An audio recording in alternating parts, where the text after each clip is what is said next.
Welcome to the program, Rotary Reads. Rotary International is a service organization with 1.2 million members worldwide in 129 different countries.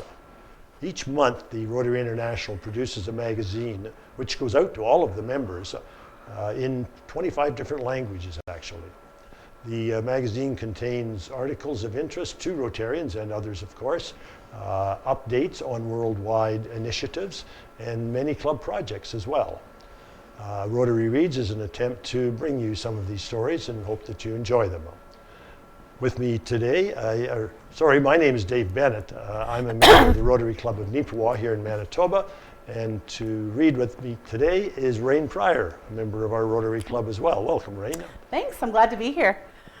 Good. Maybe we could just start by, when did you join the Rotary Club? How long have you been a member and why? And It's been, I think, about 8 years now since I actually joined the Rotary Club, but I had involvement with Rotary before that because I was involved in several student programs, including our long-term exchange. So I knew about Rotary, and I came in contact with some members when I moved back to town, and I felt like it would be a good fit to come and do projects. Well, we're glad you joined. Thank you very much for volunteering on this little project. Oh, this is near and dear to my heart, so I am very happy to be here today. So maybe tell us a little bit about the magazine that you chose to read from today and your article about it. So I dug a little bit in the archives today to find something. This is from September 2017. So it seems like it was just yesterday, but that's 4 years ago, right. 3.5 years ago. And this is an article by Steve Almond. It's called The Age of Invention. Think you're not the creative type? Just wait. And in my regular life, I work at Arts Forward and do a lot of arts programming there. And so I was really interested in bringing this article on creativity. So I'm just going to get started with it. Good, go ahead. All right.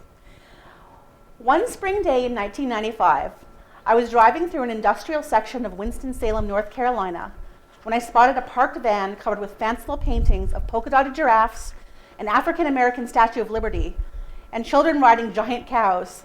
I pulled over to investigate and quickly discovered that the van was the least of it. In fact, everything on the property, from the mailbox to the porch furniture, had been covered in such whimsical scenes, all of them rendered in shiny acrylic paint. I knocked on the door, and a raspy voice called out, "Come on in." Inside, I found the man responsible for all this color, Sam McMillan. Sam was short and spry, with a dapper white beard. He was painting a chariot onto the seat of a rocking chair. Over the next 2 years, I spent hours with Sam, hauling up furniture from his basement, watching him work, and listening to him tell stories of his days picking cotton and tobacco. I eventually filled my tiny apartment with McMillan originals. And I was pleased when Sam called to tell me that his art was being shown in major museums and had been featured in the Smithsonian magazine. I assumed Sam had been painting all his life. So I was dumbfounded when he informed me one day that he had never so much as picked up a paintbrush until he was 60 years old. This made such a deep impression on me because when I met Sam, I was 30, a graduate student in creative writing who already feared that I had come to fiction too late to become a writer. I realize how absurd this sounds, but it speaks to a stubborn misconception that has long bedeviled our culture when it comes to creativity, namely, that our powers of invention peak in youth and diminish as we age. Among literary denizens, this myth has been fed by romantic poets such as John Keats and Arthur Rimbaud, who produced groundbreaking work in their late teens and early 20s. But every field of creative endeavor peddles the same myth. We love to hear stories of prodigies and whiz kids such as painter Jean-Michel Basquiat and Facebook CEO Mark Zuckerberg, who conquer their fields before they can legally drink to their own success. It was Zuckerberg who made the rather bald claim that young people are just smarter at an event at Stanford University in 2007. He later explained to journalists that as people grow older, their ideas grow staler. As a culture, we've embraced this notion that innate creativity exists in a pure and more potent state during childhood and diminishes as we grow older and our imaginations erode. What's lost in this parade of youth worship is a growing body of research suggesting the opposite, that certain creative capacities actually expand as we grow older. It turns out that Sam McMillan's sudden renaissance wasn't an anomaly, but proof that our later years can and should usher us into an age of invention. The scientific basis to all this has to do with the fact that there are really two types of human intelligence. The first is called fluid intelligence. It's the part of our brain that solves problems using the contents of our working memories. As we age, our fluid intelligence does degrade. We hold less information in our minds, we don't process that information as quickly, and we lose our ability to focus. This is the reason we associate aging with a loss of creativity. But there's a second form of intelligence called crystallized intelligence. It's more like your overall bank of knowledge and experience. This only gets larger as you get older. What people don't realize is that human beings possess different types of creativity, says Shelley Carson, a Harvard University researcher and author of the book Your Creative Brain. If you're a theoretical physicist, you're probably going to do your most creative work in your 20s because you rely on fluid intelligence.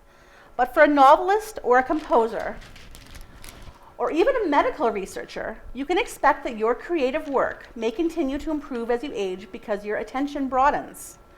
You're seeking more of the big picture, making the connections between different aspects of your life, ones that younger people who are laser focused on one area may not see. What's more, Carson says, the fact that people become more distractible at the age turns out to be an advantage in many creative endeavors. Her research group at Harvard found that a certain degree of distraction feeds highly creative people. Their filters are looser. This allows more stuff into the cognitive workspace. More memories, more associations, more insights, which you can combine and recombine in original ways.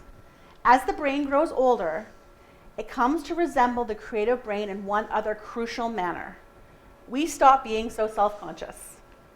We no longer feel the same urgent need to impress others or please them, to abide the social expectations that might plague younger people. This disinhibition, Carson says, enables people to take chances without fear of failure or humiliation, a risk-taking mentality that is a central prerequisite to creative work. Carson says the most common misconception she deals with is that people's creative motivations wane as they get older. What I see, especially with females, is just the opposite, she notes. They've been waiting all their lives to engage in creative work, and as soon as they reach 50 or 60, they can't wait to get out there and get started. As a case in point, consider Carson's own biography. In her younger years, she worked as a flight attendant and raised 2 children. She later enrolled at Harvard and received her PhD in experimental psychopathology at age 51. She didn't publish her first book until she was 60 and delivered her first TED Talk last year at age 66. By some measures, that makes her a spring chicken. Consider the case of Lorna Page. The British author published her debut novel, a thriller titled A Dangerous Weakness, at 93. She used the proceeds to buy a large house where she invited friends from her nursing home to come live with her. Or how about Barbara Beskind? She wanted to be an inventor from her earliest days. When she was growing up, during the Great Depression, her family couldn't afford to buy toys, so she designed and built her own hobby horse using old tires. Beskind wanted to study engineering, a field of study that was not open to women at the time, so she majored in home economics instead. Nearly half a century later, she fulfilled her dream of becoming an inventor, and 4 years ago, as she approached her 90th birthday, she joined the Silicon Valley design firm IDEO. Beskind isn't the only nonagenarian shaking up the tech world.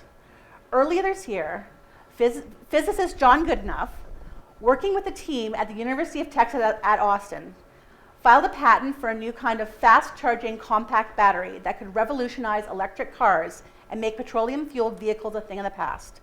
Goodenough was 57 years old when he co-invented the first lithium-ion battery in 1980. He is now 94. Take that, Mark Zuckerberg.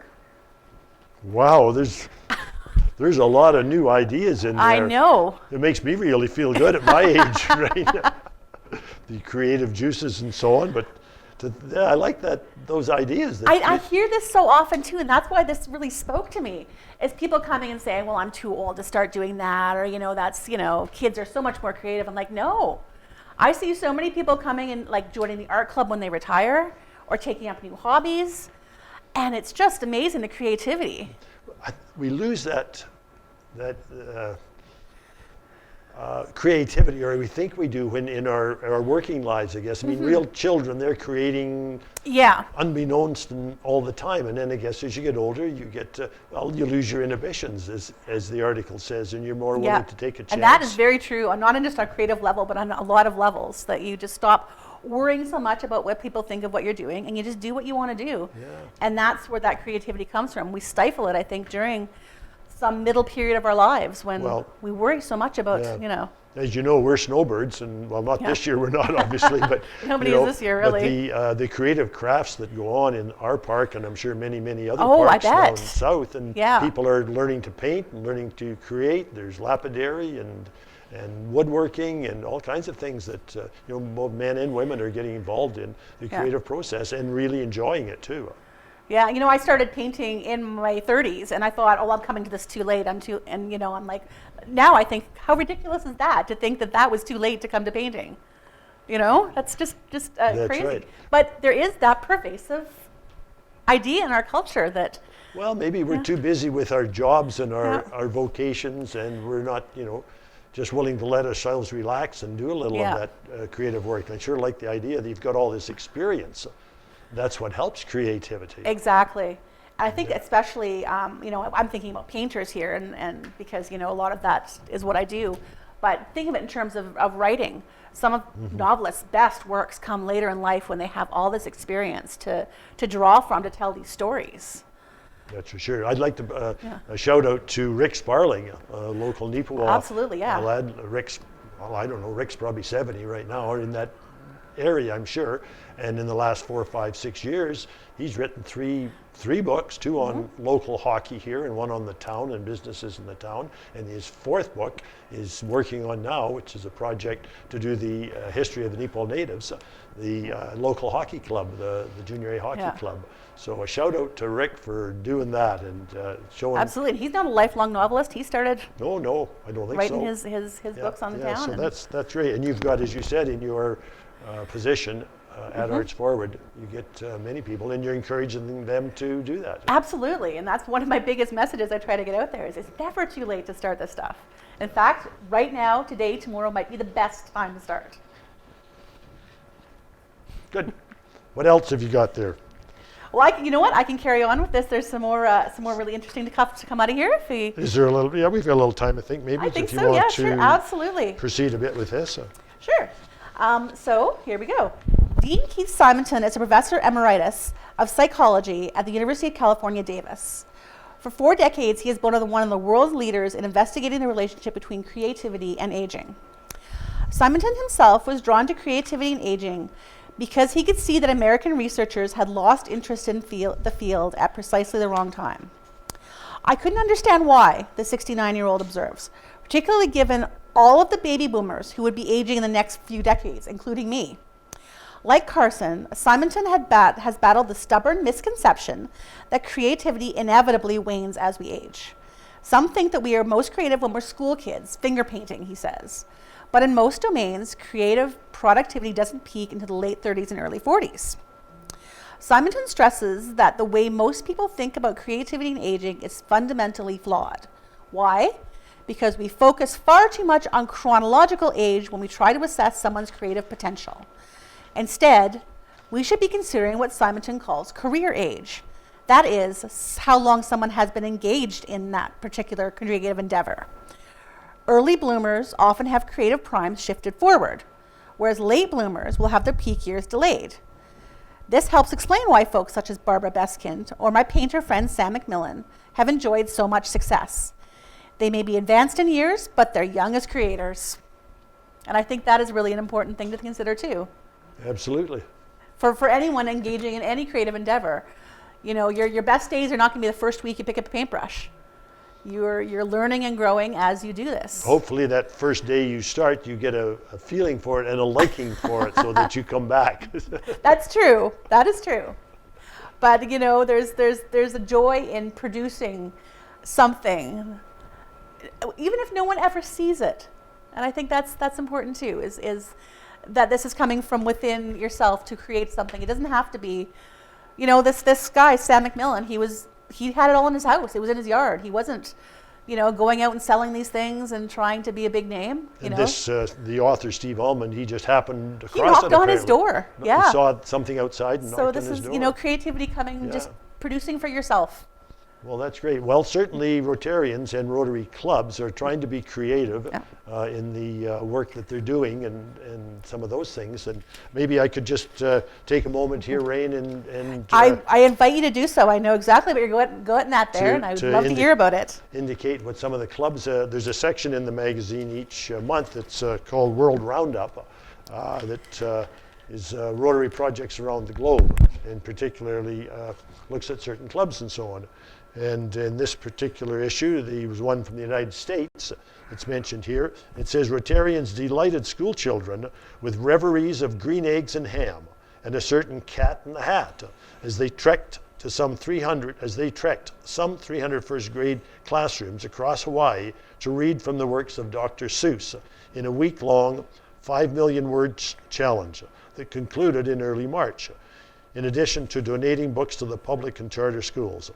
The volunteers read aloud 1 or 2 stories per day and exceeded their goal by 84,000 words, according to Clint Schroeder, the immediate past governor of District 5000. 35 of the state's clubs sent emissaries for the literary endeavor, blessed by the Department of Education in that state, in Hawaii. So that's something. Oh, how cool is that? Yeah, they're just, we here in Nipoa, we read to the kids at the library when it's COVID possible. When we can, we'll get back at that, right? So this is neat. They've gone to the very schools. soon. Yeah, remember this is from 2017, folks. This magazine we're reading from. So COVID had not been invented yet back then. Oh, those blissful days. Yeah, and then there was another one in El Salvador. 11 Rotarians from 3 District 5360 clubs in Alberta built 10 shelters for Salvadorans, replacing mud homes with corrugated steel structures designed to repel rain. The Rotary clubs of Cochrane, Airdrie, and Brooks in Alberta teamed for a $25,000 district grant to join Shelter Canada to provide the dwellings. Quote, the people who receive a shelter participate in the construction, says one participant in the March trip to San Vicente, Stephen Sims of the Rotary Club of Cochrane. Sims and Beverly Chinnery, the immediate past president of the Airdrie Club, had devised the project during a grant writing seminar in Calgary a few years later. The accommodation had left a life-changing effect.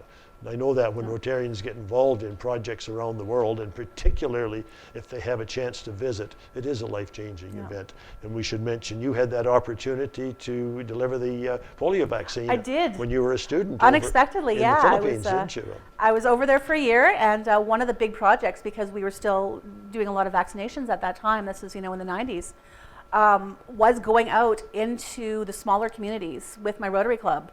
Riding in the back of a pickup truck up this dirt road somewhere, and delivering the polio vaccinations. And it was just, I would never forget the experience of doing that. I'm sure. I met, other than you, I've only met one other person that actually did that. Yeah. And they were just so thrilled. And that lady was, I believe she was between 65 and 70 years old when she did that. Yeah. So she wasn't slowing down.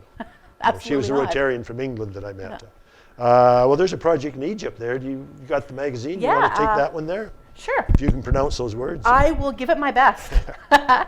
Fayoum, a central Egyptian governorate, includes pockets of poverty, including 3 communities in Timea. District 2451 conceived several projects to aid the distressed area, about 50 miles south of Cairo. Roughly $350,000 was directed towards extensive renovations to the Al Fayoum General Hospital. Medical convoys offered free health screenings, while about $22,000 was used to provide wheelchairs and artificial joints. The district-wide endeavor stressed the empowerment of women. More than 300 of them received training, equipment, and small loans that would allow them to produce and sell garments. Hundreds more were issued identification papers. So here's an example I take of an Egyptian district or clubs in Egypt doing something for their own people at home. Yeah. And I'm sure they could quite possibly have contacted other clubs around the world. We have this opportunity all the time to contribute financially to projects overseas. And there's always so many projects going on in these districts right around the world. I mean, including districts in Canada, we aren't exempt from having local projects here as well. I remember when our Yeah. Nicoa Club, when the ice storm was in Quebec, probably 20 years ago, 25 years ago, all the Rotary clubs in Western Canada were helping out by sending money and funds down to Quebec for that. And then we have from Korea, an interesting project they have. For more than 4 years, District 3640 in Korea, which is encompassing more than 60 clubs in Seoul, has stressed the importance of helping young people find the right career track. 3 times a year, professionals representing law, medicine, finance, journalism, architecture, and other fields call on local middle schools, offering job counseling and mentoring to students. We use Rotary's key strengths, our members and their wide-ranging networks, says Jean Kang Park of the Rotary Club of Seoul, Koreana, chair of the District Committee for the Vocational Service Project. Students participate in small group sessions with their expert of choice and help them chart out specific paths for their future. So that mentions one of the areas of service that Rotary has, which is vocational service. Yeah. Where we, and Rotary tries to have a wide array of members in a club from different vocations and so on. And that's really what makes the club, in my mind. One thing I found when I joined Rotary, I met so many people from different vocations that I really didn't know particularly well in a small town of Nipawa. Yeah, and you learn more things about them, and they just bring different viewpoints, like people from different experiences and different lives that... Yeah, exactly. I know the Winnipeg clubs, some of the Winnipeg clubs have run an education fair, like a job fair, in Winnipeg over the years. Obviously not this year, maybe not last year either, but it's a project they've run for many, many years to support the youth. This is a really interesting endeavor that really could be done anywhere. And I'm sure it is. Yeah. I'm sure it is done in many, many just places. Sort of to inspire us and other people to maybe take on something like this. That's right, yes. Well, I think we're coming near the end of our time here.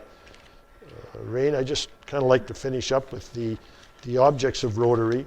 I think they're on, no, they hide them in the magazine often on us. They're on page 8, if I can find them here. Yeah, which is kind of a neat way. The object of Rotary is to encourage and foster the ideal of service as a basis for worthy enterprise, and in particular, to encourage and foster, firstly, the development of acquaintance as an opportunity for service. That's exactly what we were talking about, was becoming acquainted with other people. Secondly, high ethical standards in business and professions, and the recognition of the worthiness of all useful occupations. So anyone is welcome into Rotary if they hold the ideals and the wish to service as Rotarians do. Third, the application of the ideal of service in each of our own personal and business lives and community life. And fourth, the advancement of international understanding, goodwill, and peace through a world fellowship of business and professional persons. And I know you and I are both very interested in the international aspect of Rotary because we've become involved in it. Exactly. And we do that, so yeah.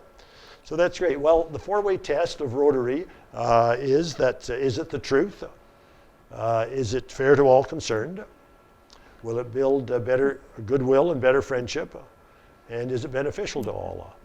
And we're just, the Rotary Club of Saskatoon-Nutana took that up as a challenge and wrote a tune to the 4-way test, and I always like to end with that. And thank you to the Rotary Club of Saskatoon-Nutana and the people that were involved in that, particularly it was Stan, if you remember the name, Stan Gurczynski and Jim Gillis were the leads on that project. So thanks to them, and enjoy it, and join us again for another Rotary Reads in a couple of weeks' time. Thank you, Rrain, for being here. My pleasure.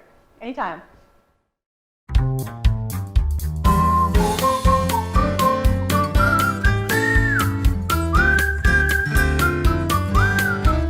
Is it the truth? Is it fair to all concerned? Will it build goodwill?